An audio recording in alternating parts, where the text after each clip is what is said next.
Aplaus, aplaus, aplaus. Ja just nüüd on mõnus vaadata liikumises. Võib-olla juba, mitte võib-olla, vaid kindlalt on nende hulgas ka teie lemmikhobune.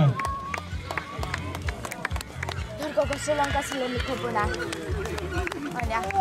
Nonii, ja kui ma siin vahepeal ütlesin, et 3 on nüüd puutatõulised, siis ülejäänud on tõelised toritõugu hobused. Niisiis, täna on unikaalne juhul. Aplaus, aplaus! Inimene tõstab kätt ja leevitab meile laulu. Ja sellel aastal ärme ennustame ette järgmist aastat.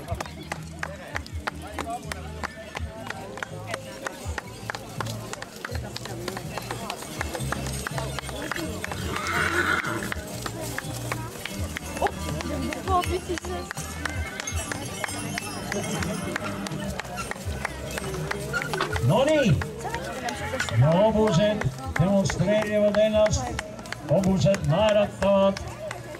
Küll on ikka ilus torihobune, sest ega muidu ei ütle vana eeslikasvatajate vanasõna. Iga eesel tahaks olla torihobune, kui ta ei peaks tööd tegema. Aga torihobune on see hobune, kes on loodud nii töö tegemiseks kui ka vaba aja sisustamiseks.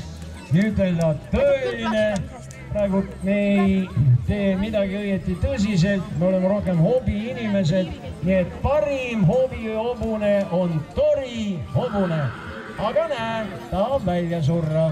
See tähendab, et Eesti inimestel hakkab hobi ära kaduma.